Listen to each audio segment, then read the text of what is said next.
Halo teman-teman, selamat datang kembali di podcast Suara Naya, di mana kita akan membahas tentang penemuan pencarian diri kita masing-masing. Baik, kembali lagi bersama saya Deta dan juga Pak Dananjaya. Selamat malam, Selamat siang, pagi, malam, sore. selamat pagi, siang, sore. Apa kabar semuanya? Sehat-sehat selalu, teman-teman.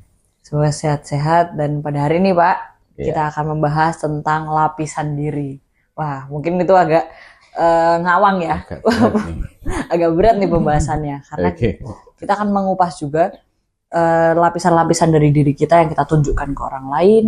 Lalu sebenarnya dalam diri kita itu tanpa lapisan luar ini kita tuh siapa? Nah, mungkin kita awali dulu dengan penggalian pertanyaan. Kita kan punya status dalam ekonomi, dalam sosial, lalu juga ketika bekerja juga ada jabatan-jabatan yang kita miliki. Mungkin dalam pendidikan juga sama. Ketika semua latar belakang itu, semua label-label eksternal itu kita lepaskan, bagaimana kita bisa mengetahui diri kita sesungguhnya? baik, terima kasih Mbak Deta. Pertanyaan cukup berat ini. Harus dipikirkan benar-benar. Jadi, gini, memang manusia hadir di dunia ini itu memang mempunyai tugas dan peran masing-masing. Dari kita kecil, kita sudah begitu lahir, kita sudah menyandang label sebagai anak ya. Hmm. Kemudian sedikit dewasa, murid, SD, SMP, SMA, itu menjadi label sebagai murid ya. Jadi dengan label tersebut itu memang tugas kita di dunia itu menjadi jelas. Jadi kalau murid itu harus bertanggung jawab pada pendidikannya diri sendiri ya. Untuk pendidikan diri sendiri harus belajar, rajin dan menuntut ilmu begitu ya. Nah kemudian setelah lulus ya, habis kuliah lulus, mungkin kuliah itu dianggap sudah dewasa, bukan murid lagi tapi mahasiswa ya. Jadi mahasiswa itu sudah dibebaskan uh, pola pikirnya ya, dari yang harus diarahkan terus kemudian dibebaskan. Nah dari mahasiswa itu uh, kita sudah terbiasa label dari kecil sampai besar ya. Jadi begitu mahasiswa pun kita harus mencari pekerjaan ya, cari pekerjaan. Ketika sudah bekerja, dapat pekerjaan, kita dilabeli karyawan ya, atau ada yang pengen bikin usaha sendiri, jadi pengusaha. Jadi ketika kita menjadi peran tertentu di dunia ini ya, kita biar memisahkan bahwa tugas kita itu di dunia seperti ini. Nah, ketika itu terus sampai dewasa, sampai tua, sampai kita sudah selesai dengan label kita, itu kembali kepada tahap terakhir waktu kita bicara episode pertama. Itu yaitu tahap melepas. Ya kan? Nah, disitulah kita bingung ya. Karena selama ini kita punya tugas ya, seperti tugasnya begini. Misalnya mahasiswa ya, kuliah, ujian, selesai, wisuda, setelah itu bingung. Karena tugasnya terbiasa setiap hari belajar. Diskusi dengan temannya, berbanyak atau sendiri, belajar sendiri gitu kan. Tiba-tiba setelah selesai itu dia nggak ada apa yang harus saya lakukan ya. Nah itu wajar saja, Mbak. Wajar saja. Tapi yang nggak wajar itu ketika kebingungan itu berlanjut terus-menerus gitu ya. Jadi ketika udah selesai wisuda terus bingung dia, kebingungan terus-menerus, terus jadinya dia tidak akan menemukan apa-apa di dunia ini. Ya, untuk hal tadi ya, Pak, ketika kita sudah melepas label itu semua, siapakah diri kita? Kalau jawaban saya melihatnya diri kita adalah we are spiritual being in the human body. Ya, itu ada di status Facebook saya. Spiritual being in the human body. Human body. Iya. Jadi kita itu makhluk spiritual seutuhnya. Ya. Nah, kadang-kadang ketika kita menilai seseorang yang apa kita bertemu tuh kok rasanya adem, terus rasanya kita bagaimana begitu ya, kan ada rasa-rasa seperti itu kan, seperti guru-guru spiritual itu. Nah itu karena memang dia sudah mengembangkan eh, sifat-sifat spiritualnya itu lebih kuat begitu ya. Jadi artinya kita menggunakan otak kita itu katanya cuma berapa persen dari kemampuan kita yang sesungguhnya. Nah ketika otak kita sudah berkembang lebih kuat lagi, ya kaitannya dengan spiritual tadi, maka itulah muncul aura-aura yang kalau kita ketemu orang tuh berasa getarannya gitu ya. Vibrasinya berbeda itu. Vibrasinya. Kalau zaman sekarang bahasanya vibe. Vibe, ya. Vibration gitu kan. Vibe-nya begitu. Betul, seperti itu. Kelanjutannya, terus bagaimana kalau kita melepas semua itu, terus siapa diri kita makhluk spiritual, terus apa? Kan begitu ya pertanyaannya. Betul. Nah itu kita tinggal kesadaran kita itu sampai seberapa, begitu ya. Karena kepandian kesadaran itu hal yang berbeda. Kesadaran jauh lebih penting daripada kepandaian, intelijensia, atau skill, atau dan seterusnya begitu. Oke, ini menarik karena tentang kesadaran. Karena Betul. manusia punya level kesadaran masing-masing. Nah, itu mungkin bisa dijelaskan juga Pak, bagaimana kesadaran yang manusia itu. Kesadaran itu semakin kita sadar, kita semakin peka terhadap semesta ini, gitu ya.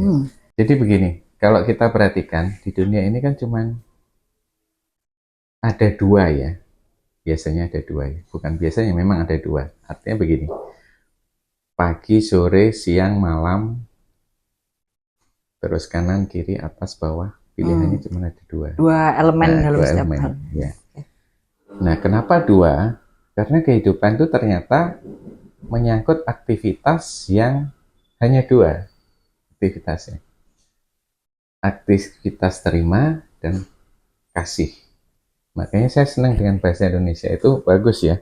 Ketika dikasih sesuatu, kita hadiah atau apa itu, kita mengucapkannya terima kasih.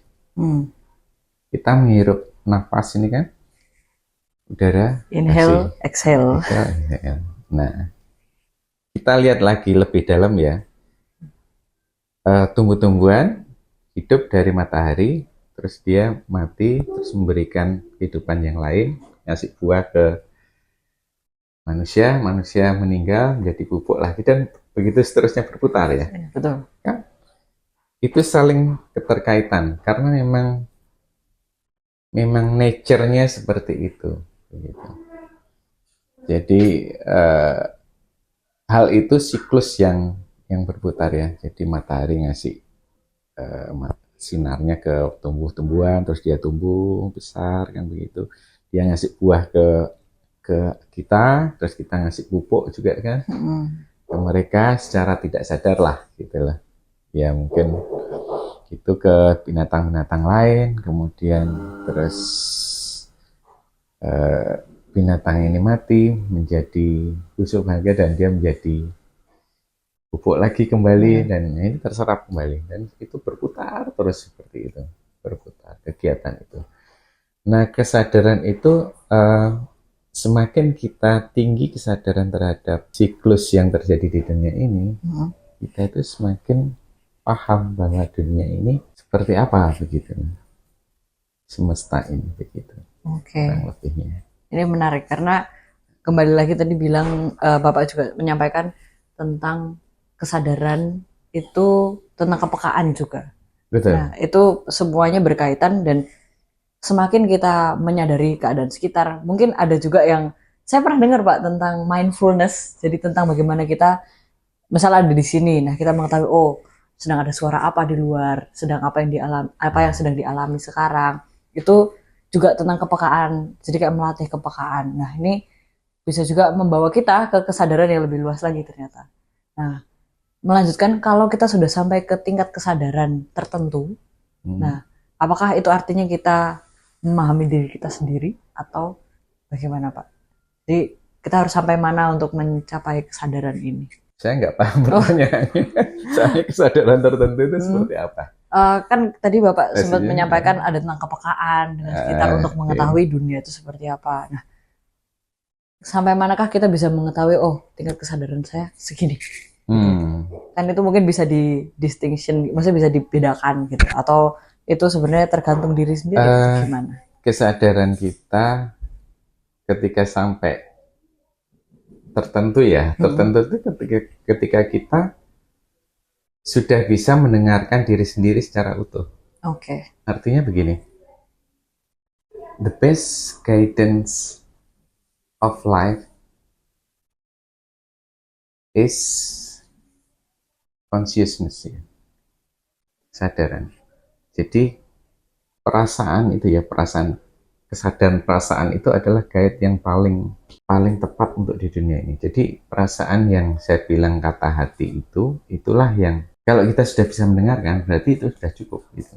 Karena itu sudah bisa menunjukkan jalan pada kita apapun yang mau kita jalani. Gitu.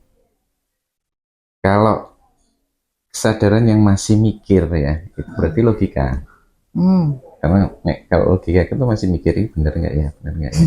Nah, itu terjatuh kepada lapisan logika. Kalau sudah logika belum tentu benar, tapi ya itu diperlukan juga gitu untuk menghitung, mengkalkulasi resiko kan begitu.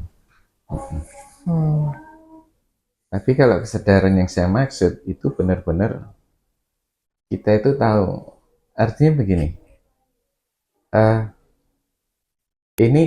ini nggak bisa dipikir ya, tapi bisa dirasakan. Ketika orang ngomong, orang ini jujur ya, orang ini tulus, kan kita bisa merasa. Karena kita sendiri jujur dan kita sendiri tulus, jadi kita bisa tahu. Gitu. Kalau kita sendiri nggak tulus, nggak jujur, kita nggak bisa tahu loh. Karena itu sefrekuensi. Oh iya, benar tadi balik lagi ke vibrasi seperti apa. Jadi itu sadaran itu sebenarnya ya vibrasi. Frekuensi kan. Saya langsung berefleksi ini, saya sering tuh Pak merasa kalau di logika gitu kan kayak ini yang saya lakukan ini benar atau enggak ya, atau enggak kok masih ragu nih melakukannya. Kalau secara kesadaran mungkin saya masih ada di tahap yang mikir-mikir dulu, mau nimbang-nimbang itu terlalu banyak gitu. Kalau di logika memang seperti itu, Mbak. Kalau logika. Jadi, tapi memang diperlukan itu logika. Ketika kita butuh menimbang-nimbang risiko. Tapi kalau keputusan udah yakin, kok rasanya saya harus ke sana, itu perasaan. Dorongan. Artinya dorongan. Ketika kita nggak tahu kok saya pengen ke sana ya, gitu. Nah itu memang apa ya, guidance ya. Feeling is the best guidance in life, kan begitu kata-katanya. Gitu. Oke. Ya, menarik. Feeling, maksudnya kadang-kadang kan kita juga punya intuisi tertentu ya Pak. Kalau mau memutuskan sesuatu, mungkin teman-teman juga yang mendengarkan sekarang ada di posisi bahwa saya harus memilih sesuatu, mungkin secara logika udah kesulitan, tapi feeling ini juga bisa menjadi guidance gitu kan. Membuat suatu keputusan itu bisa lewat ini saya merasa jalan ini yang lebih benar. Jadi begini, karena gini, kalau kita itu kan kita punya self talk ya. Saya paham tadi pertanyaannya. Kita itu punya self talk. Kalau cowok itu self talknya 60.000. Kebalik, itu kalau wanita itu 60.000 sampai 70.000 per hari. Kalau laki-laki itu sekitar 8.000 sampai 10.000. Wah, perbandingannya jauh sekali. Memang begitu. Sejauh itu ternyata. Jadi begini, ketika self-talk itu kan bicara pada diri sendiri ya. Kalau kita sering membohongi pada diri sendiri, kita akan bingung nanti kita. Gitu. Nah, gimana sih membohongi diri sendiri ya? Pertanyaannya kan gitu ya. Jadi begini, kalau kita membohongi diri sendiri itu contohnya, besok saya mau bangun pagi jam 6 pagi terus jogging. Begitu tepat jamnya datang, kok males ya tidur lagi. Nah, sering kejadian, sering jadi terjadi. Respon badan kita itu akan nextnya kan tidak percaya, paling besok juga bohong lagi. Nah ini akan akan apa namanya bertentangan terus gitu loh artinya. Nah itu namanya membohongi diri sendiri.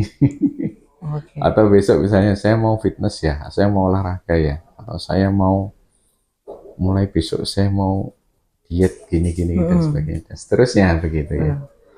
Itu mempengaruhi pikiran kita. Logika kita kan menyangka Pak komen kita ya apa suruhan kita gitu. Jadi keinginan kita disangkal oleh logika. Paling-paling besok nggak jadi lagi kan gitu. Jadi akhirnya Ternyata itu praktik sehari-hari ya Pak. iya Dari itu praktek menyangkal pikiran diri sendiri. ya. Jadinya ketika kita mau milih itu jadi bingung sendiri ini A atau B.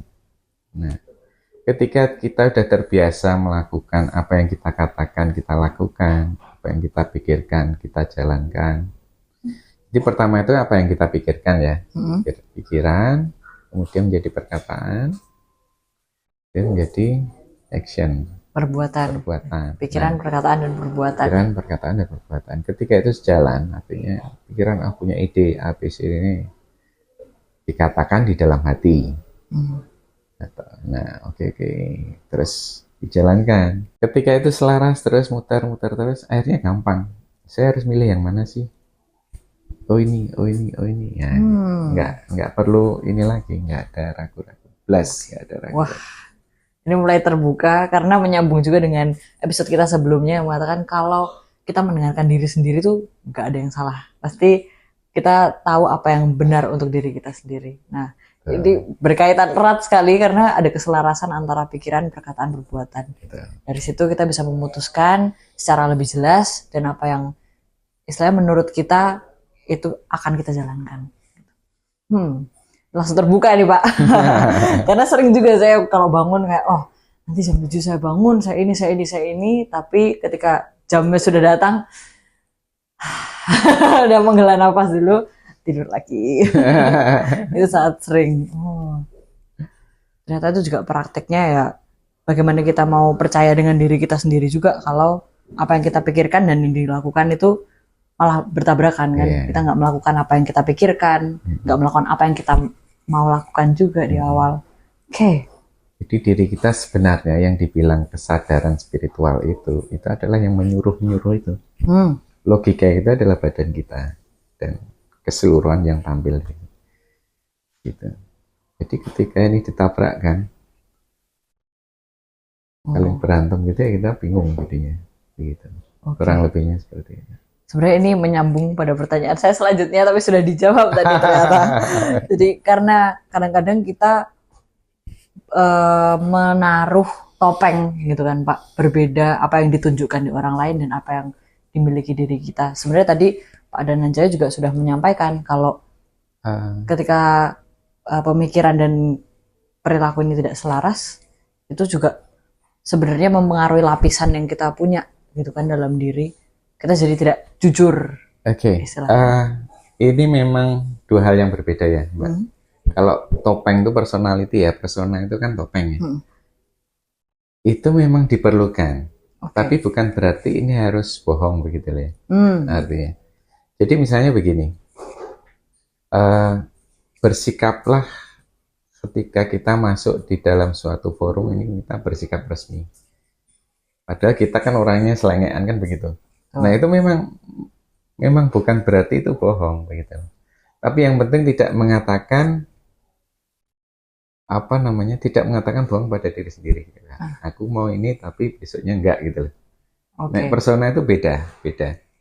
Kalau itu tadi berarti lebih ke menempatkan diri. Betul. Jadi misalnya kita sebagai tamu di sebuah rumah ya kita harus bersikap sopan, pakai pakaian yang bagus apa. Padahal kita sukanya pakai bebas, kaos dan santai.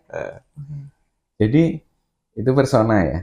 Jadi misalnya kita dihadapkan pada orang-orang yang suka marah-marah, ya kita juga harus personanya seperti itu. Kita harus berani melawan kan begitu lah. Oke, berarti melihat apa yang dihadapi gitu. Iya betul. Jadi itu topeng ya persona itu. Ya. Jadi makanya orang-orang yang yang semua yang hidup di yang sering bersentuhan dengan orang lain itu pasti kuat itunya, karena memang memang harus begitu. Memang harus begitu. Tapi bukan berarti bahwa kita mengatakan sesuatu yang tidak kita lakukan sendiri gitu, tidak membohongi diri sendiri. Apakah ada hubungannya Pak? Kalau kita sebenarnya sudah kuat di dalam diri kita, maksudnya secara prinsip dan pemikiran kita sudah kuat gitu kan, jadi kita tidak mudah terpengaruh juga oleh orang lain. Maksudnya bisa menempatkan diri, itu kan bagaimana kita berperilaku. Tapi untuk pikiran dan istilahnya kejujuran dalam diri itu kan gimana ya, di dalam istilahnya kayak di dalam diri yang kalau misalnya sudah kuat itu tidak akan menggubris yang lainnya gitu. Gimana? Mungkin ini saya perlu translatekan lagi lebih simple gitu. Kalau misalnya Jadi sudah misalnya ada pengaruh luar dari luar gitu ya, ada omongan apa, ada ide apa, ada usulan apa, ngobrol apa, kan begitu ya. Terus kalau itu masalah komunikasi ya, jadi misalnya kita kuat pada keyakinan diri kita sendiri. Nah itu kalau saya itu feelingnya dulu yang keluar. Orang ini benar nggak sih gitu. Kalau orang yang lebih ke kulit, dia logikanya dulu apa yang ditampilkan apa, kan begitu ya. Jadi kadang-kadang memang kita akan sulit mengetahui orang itu kalau kita tidak terbiasa untuk memahami itu. Karena begini, kalau orang yang berniat menipu itu pasti orangnya sopan. Iya dong. Masa mau ini menipu malah lebih sopan. Iya sopan ya kan, biasanya ini yang selamat siang Pak nih. Tapi kita kan kalau logika kita yang jalan kadang-kadang ewo bekewo itu kita nggak tahu ini beneran baik atau gimana kan kadang-kadang. Cuman kalau kita sudah terbiasa mengetahui oh ini orangnya nggak bener, ini nggak tulus, nggak ada sesuatu gitu, langsung tahu begitu. Ini berkaitan dengan kesadaran dan kepekaan itu tadi ya Pak? Kesadaran dan kepekaan. Ketika kita peka gitu, kita lebih mudah menangkap sinyal-sinyal itu kan Pak. Ketika oh ini ada, bukan prasangka juga ya, tapi lebih ke feelingnya dalam diri itu kayak oh ini orangnya seperti ini. Dan itu tentu berguna secara praktis, maksudnya secara praktikal di kehidupan nyata, ketika bekerja, ketika kita ada di lingkungan yang formal, bahkan gak cuma formal tapi juga casual juga, itu bisa digunakan gitu, kepekaan dan juga kesadaran. Oke, ini dua kata kunci yang menarik untuk hari ini. Dan ketika kita sadar bahwa ini ada kasus nih, mungkin saya bisa sampaikan juga, ketika ada kasus di mana kesadaran ini ketika ada kasus di mana kita merasa tersesat, kita bingung ini diri kita tuh sebenarnya maunya apa, maunya bagaimana, berarti kita tarik lagi ke bagaimana cara kita menemukan kesadaran dan kepekaan itu. Mungkin bisa kita perluas. Bagaimana tahu bagaimana mau ke mana? Maksudnya gimana? Lebih ke, kan yang tadi kita membahas tentang bagaimana memperkuat diri dengan yaitu kita bisa mengasah kesadaran dan juga kepekaan. Tapi ketika posisinya adalah ini sedang tersesat nih, kita lagi nggak tahu harus ngapain. Ya harus sadar dulu kita sedang tersesat atau sedang sadar bahwa dia tersesat. itu betul, itu nomor satu. Kalau nggak merasa tersesat, ya kita nggak, ya santai-santai aja begitu. Jadi begini, ketika kita tiba di suatu tempat yang baru, kita kan merasa awalnya kan masih bingung ya, karena semua yang baru, hal-hal yang baru itu pasti membuat kita berpikir, bingung dulu sejenak, kemudian berpikir ini saya di mana. Nah kalau yang muncul negatif itu menjadi kepanikan, kalau yang muncul positif, wah ini tantangan nih, saya harus pecahkan nih, saya di mana, saya harus kemana, kan begitu. Nah perjalanan batin dan perjalanan spiritual atau perjalanan hidup itu mirip seperti itu. Ketika kita berada di masa transisi, kita berpindah ke tempat yang baru.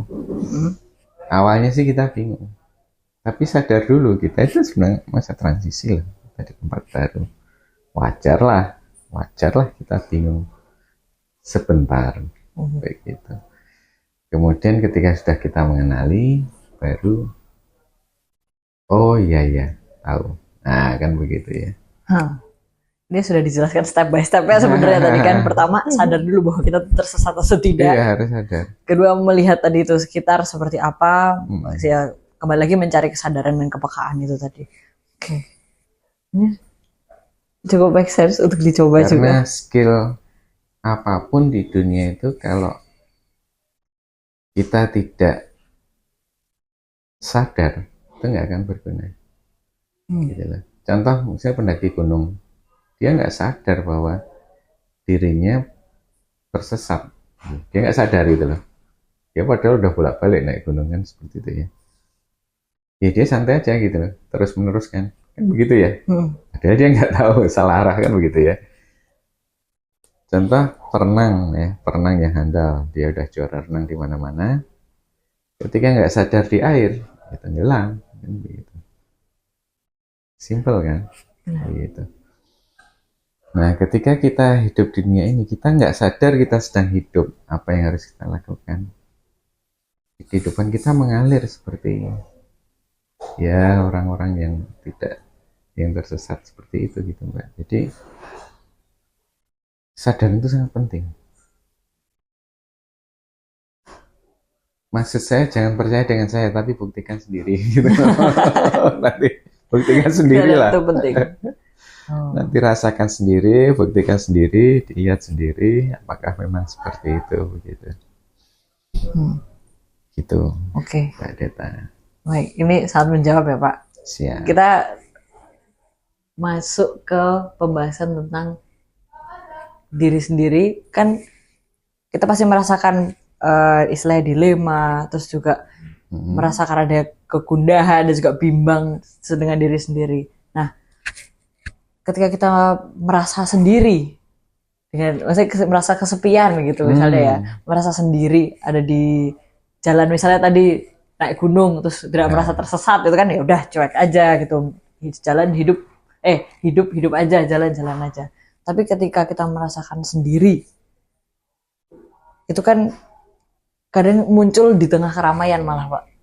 Jadi banyak nih orang di sekitar kita tapi kok kita merasa sendiri. Itu adalah salah satu dari 7 paradok manusia. Oke. Salah satu itu. Ada di situ. Dulu saya pernah nulis ya di Facebook. Sendiri, saya suka dengan statement begini. I am alone but not lonely. I accompanied by myself. Fully, begitu ya. Jadi dari zaman kuliah master itu kan saya sudah terbiasa sendiri-sendiri, tapi saya tidak pernah merasa kesepian dari sendiri. Karena apa? Karena kita sebagai teman yang baik dengan diri sendiri. Gitu. Kalau sudah akrab dengan diri sendiri ya ngapain lagi kan begitu. Oke, kita lihat orang-orang yang terutama yang di luar negeri ya, asik ngafe sendiri, jogging sendiri, terus baca buku sendiri di pinggir pantai sendiri gitu. Karena bukannya mereka nggak butuh teman atau gimana ya, memang it's life gitu loh. Kehidupannya dia udah nyaman dengan dirinya sendiri. Nyaman dengan diri sendiri. Jadi, ya pertama kalau kita nggak bisa bersahabat dengan diri sendiri ya begitu, kita bingung sendiri. Kalau di tengah keramaian pokoknya harus ada validasi dari luar, harus ada yang ngobrol sama dia kan begitu.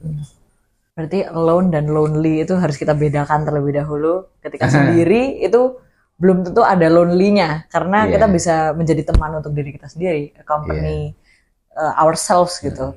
Tapi kalau perkara lonely ini kan perasaannya ya, tentang kesepiannya.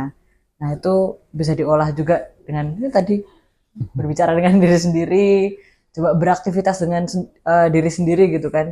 Misalnya, pernah saya dulu berapa tahun yang lalu, saya pulang ke kampung saya di Bali ya. Ketika itu ada upacara, tiba-tiba ada bule masuk gitu ya, bule masuk yang laki-laki gitu. terus ngobrol. Ya sudah, kita persilahkan makan, kita silahkan ini. Ternyata dia sudah berjalan-jalan ke seluruh dunia itu sendiri selama 6 tahun. Target dia 9 tahun terus pulang. Keliling dunia itu 9 tahun. Dan itu jalan kaki. Dia ngobrol gitu. Wih, luar biasa. Jadi dia menjalani hidupnya itu adventure.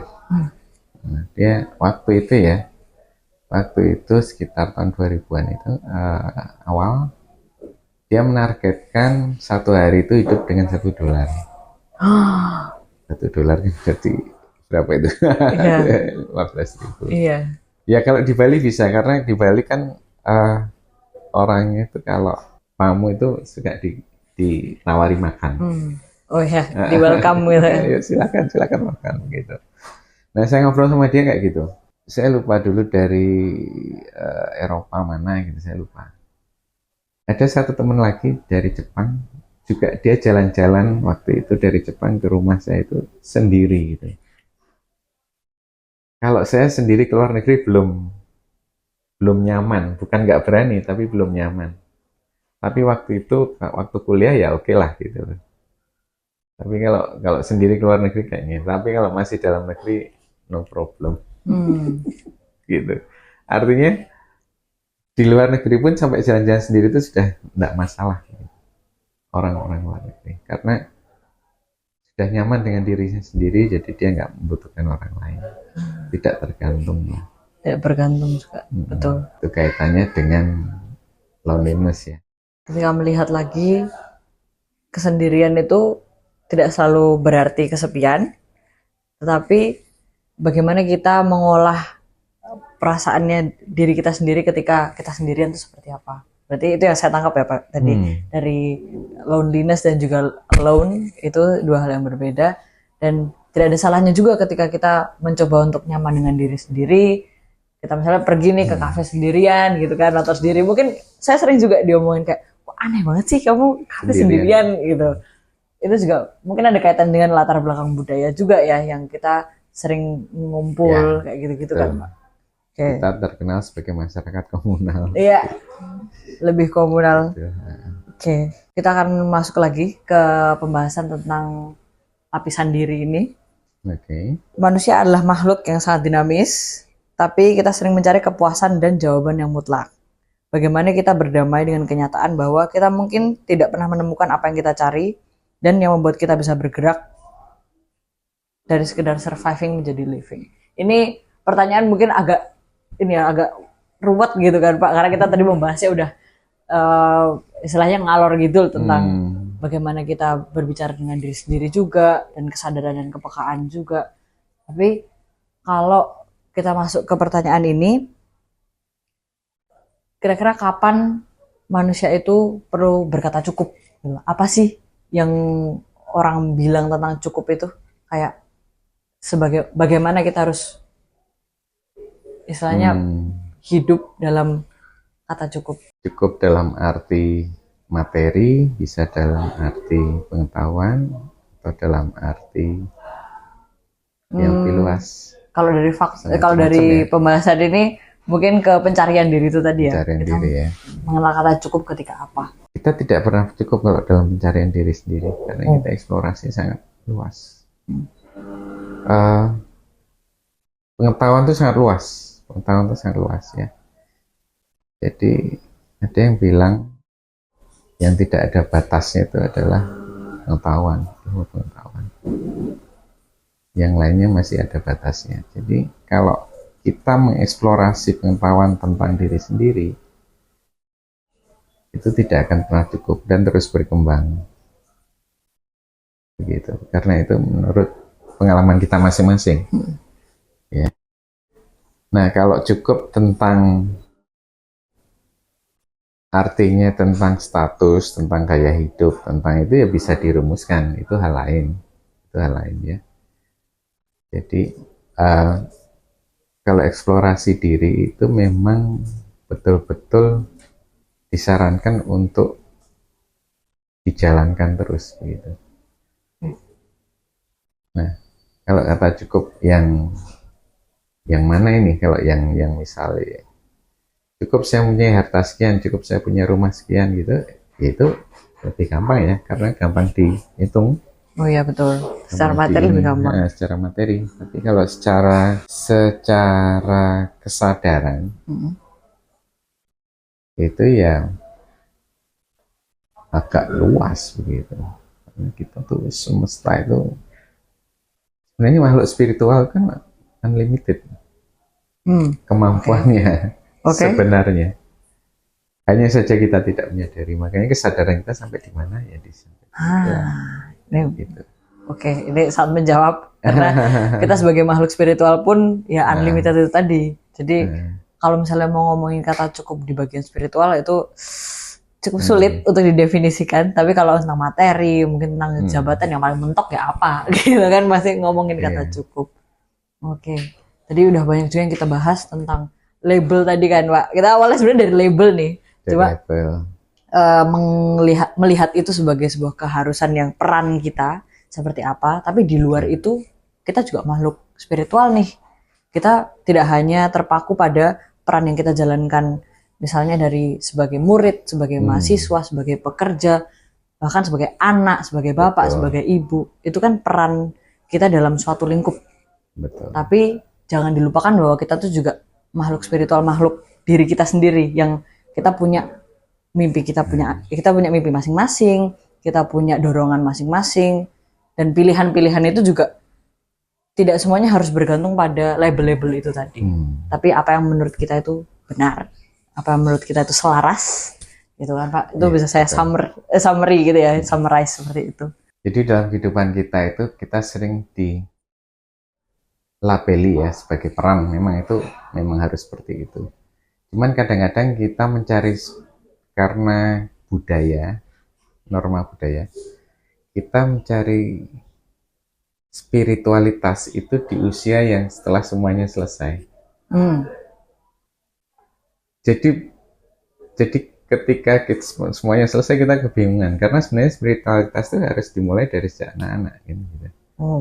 Karena kesadaran itu, kalau mereka paham spiritualitas, jadi mereka akan belajar lebih mudah, lebih jernih berpikirnya, lebih ini. Karena kesadaran yang tinggi itu lebih gampang mencerna, diasah dan itu.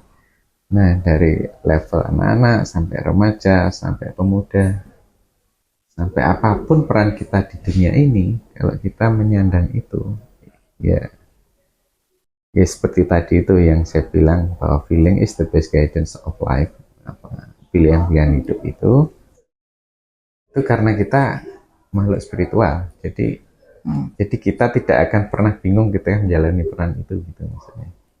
Berarti dua ini jalannya berdampingan ya. Tapi karena budaya kita itu setelah semuanya, setelah berumur sekian baru melepas tuh dalam arti melepas keduniawian kan begitu. Baru mencari spiritualitas, kehidupan, keheningan jiwa. Nah, itu akan bingung karena tidak dibiasakan dari kecil, dari remaja. Tidak dilatih begitu. Itu kira-kira. Itu sudah menjawab juga banyak hal yang tadi sudah disampaikan, juga eye opening sekali dari teman-teman juga. Kalau misalnya memiliki pertanyaan atau juga komentar tentang apa yang kita bahas tadi, misalnya ada saya relate di bagian ini atau saya lagi mengalami ini, bisa tulis di kolom komentar, bisa juga sampaikan ke kami lewat Instagram maupun TikTok. Nanti kita akan bantu jawab juga lewat pembahasan selanjutnya seperti itu. Tapi sejauh ini kita sudah cukup dalam juga ya Pak. Membahas hari ini langsung masuk ke situ.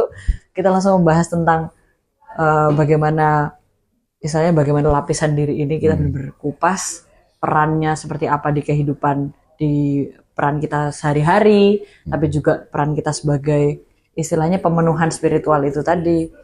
Itu juga berkaitan satu sama lain. Saya tergelitik tadi ya, kenapa ada orang yang dengan sendiri itu dia tidak kesepian, begitu kan? Kalau orang kesepian itu kan karena nggak ngobrol. Kalau kita ngobrol kayak gini kan, kan nggak kesepian ya banyak orang. Nah, kalau dia kesepian berarti dia nggak bisa ngobrol dengan dirinya sendiri. Uh. Kalau kata dia ada self talk ya, Mm. bisa ngobrol. Oh iya, iya. Asik juga nih. Gitu. Jadi makin tahu kan, ini makin terbuka juga dari kita ngobrol Iya, seperti ini pun banyak hal-hal yang oh ternyata seperti ini, ternyata seperti ini. Nah, betul. bisa dicoba teman-teman untuk self talk juga. Karena tadi perbandingan antara perempuan dan laki-laki juga cukup signifikan perbedaannya tentang berapa banyak yang melakukan self talk dan tidak. Betul.